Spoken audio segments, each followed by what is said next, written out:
iblis itu tidak mau bertugas di Indonesia. Karena iblis itu kalah sama orang Indonesia. Dalam satu seminar iblis internasional, perwakilan iblis Indonesia mengatakan kepada pimpinan sidang moderator, "Bos, kami resign, tidak mau bertugas di Indonesia." Marah pimpinan sidang, "Kenapa Anda tidak mau bertugas di Indonesia? Indonesia itu berpenduduk umat Islam terbesar di dunia, berpenduduk keempat terbanyak di dunia, sumber daya alamnya banyak sekali." Perwakilan iblis Indonesia dengan wajah renyuh mengatakan, "Iya bos, tapi kami di Indonesia nganggur bos, non-job bos." "Oh kenapa nganggur, non-job? Banyak kegiatan." "Tugas kami semua sudah dilaksanakan sama orang Indonesia bos."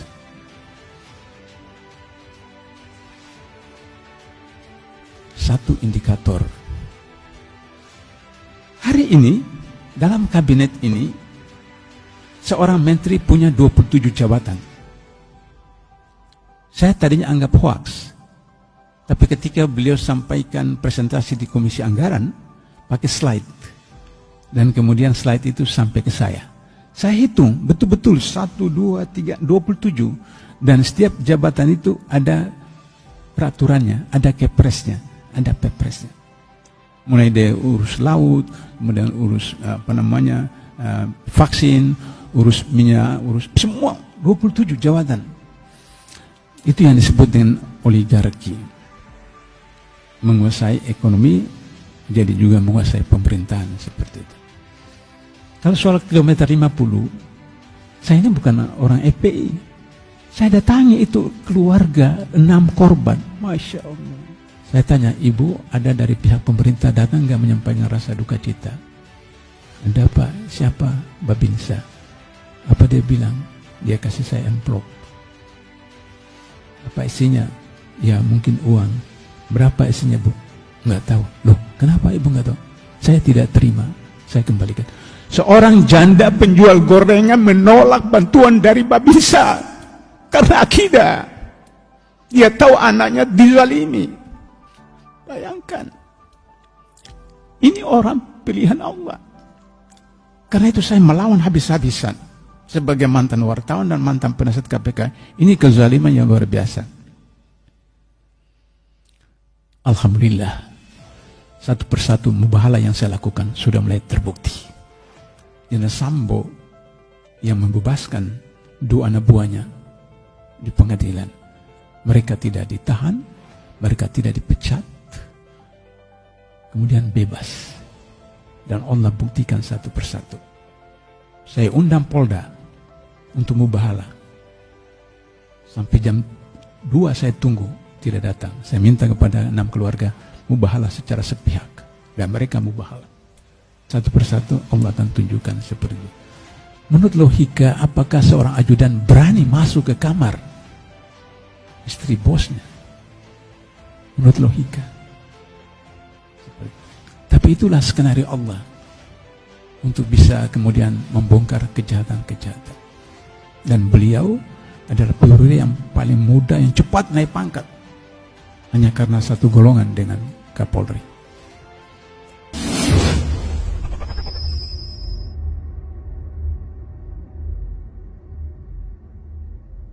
Korupsi dari bahasa Inggris corruption, dari bahasa Latin corruptio, artinya sesuatu yang busuk, sesuatu yang jelek. Tapi kemudian disebutkan oleh PBB, korupsi adalah extraordinary crime, kejahatan luar biasa. Kenapa kejahatan luar biasa? Pertama karena dia bersifat transnasional. Jadi tidak korupsi di Jakarta saja, tidak korupsi di Jawa Barat saja, tidak korupsi di Indonesia saja, tidak korupsi di Asia Tenggara saja, tapi seluruh dunia. Korupsi merajalela dan punya link seluruh dunia. Beberapa tahun lalu kita baca di Panama Papers menyebutkan sekian ratus orang Indonesia yang uangnya, depositonya simpan di Swiss, di Jerman, di Amerika, di Singapura. Saya 3 tahun pernah mengajar di Singapura. Jadi saya tahu orang terkaya di Singapura bukan orang Singapura. Orang terkaya di Singapura adalah orang Indonesia. hotel termewah di Singapura bukan punya orang Singapura. Hotel termewah di Singapura punya orang Indonesia. Dan baru beberapa hari lalu kita baca ada orang yang bawa kabur 7,8 triliun ke Singapura. Jadi transnasional di mana-mana gitu. Itu ciri pertama korupsi sebagai kejahatan luar biasa. Yang kedua, korupsi itu pembuktiannya sukar. Kalau pidana umum, orang sudah meninggal, di autopsi bisa diketahui penyebab kematiannya. Contoh Brigadir J. Setelah sudah beberapa hari, dia autopsi, kemudian diketahui bahwa otaknya itu ada di perutnya. Berarti meninggalnya tidak normal. Contoh. Atau 6 orang yang dibunuh di kilometer 50 ketika diautopsi ternyata kemudian terjadi ada semacam penyiksaan di belakang, dibuat pelir, kemudian di mata dan seterusnya. Itu pidana umum. Meskipun sudah sekian tahun digali, diautopsi bisa diketahui. Tapi kalau korupsi tidak bisa semudah itu. Bapak pegang Android sendiri atau laptop, tekan, terus kemudian transfer 1M, 2M, kemudian delete, selesai. Tidak bisa.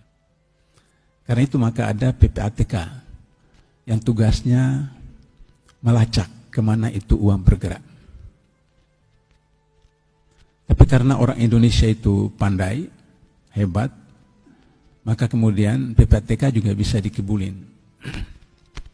Misalnya 2007 teman-teman KPK datang ke Ratu Plaza di Sudirman, Jalan Sudirman itu.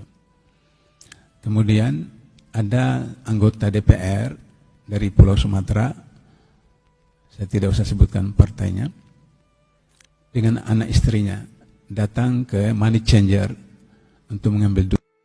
Kita tahu bahwa orang tidak pernah kirim uang melalui money changer. Money changer adalah tukar uang. Tapi dia beritahu kepada pelanggannya itu jangan melalui rekening bank, nanti PPATK, KPK tahu. Maka di money changer. Dia datang kemudian keluar ambil uang itu masukkan dalam tas kresek. Tas kresek. Kalau tas presiden nanti dirampok, tas kresek ya tas kresek. Begitu mau naik mobilnya, terus teman-teman KPK, maaf Pak, silakan ikut mobil kami ke KPK. Dibawa ke Kuningan, anak istrinya dibawa. Nah jadi itu orang Indonesia sedemikian rupa sehingga iblis itu tidak mau bertugas di Indonesia karena iblis itu kalah sama orang Indonesia. Dalam satu seminar iblis internasional, perwakilan iblis Indonesia mengatakan kepada pimpinan sidang moderator, bos kami resign, tidak mau bertugas di Indonesia. Marah pimpinan sidang, kenapa Anda tidak mau bertugas di Indonesia? Indonesia itu berpenduduk umat Islam terbesar di dunia, berpenduduk keempat terbanyak di dunia, sumber daya alamnya banyak sekali.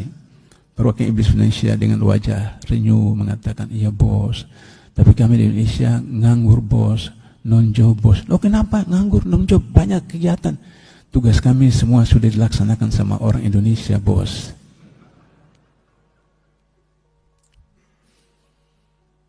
Satu indikator saya bawa tapi saya tidak pakai. Kalau saya batuk baru saya pakai. Menurut sains kita menghirup oksigen. Sains kita melepaskan CO2 racun. Jadi kalau kita pakai masker, kita hirup O2, kita lepaskan racun, kemudian kita isap lagi racun yang keluar dari mulut kita. Itu menurut sains.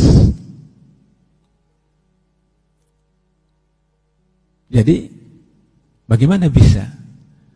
Soal ajal itu soal Allah. Hak prerogatif Allah.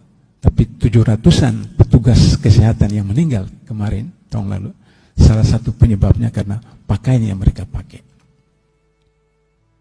Sehingga tidak bisa udara segar masuk. Karena itu kalau saya memberikan materi ke BIMTEK DPRD, saya katakan supaya Anda tidak dituduh teroris, silakan Anda pakai masker. Tapi jangan lewat 15 menit, turunkan, supaya Anda menghirup udara segar. Jika tidak berjam-jam Anda menghirup racun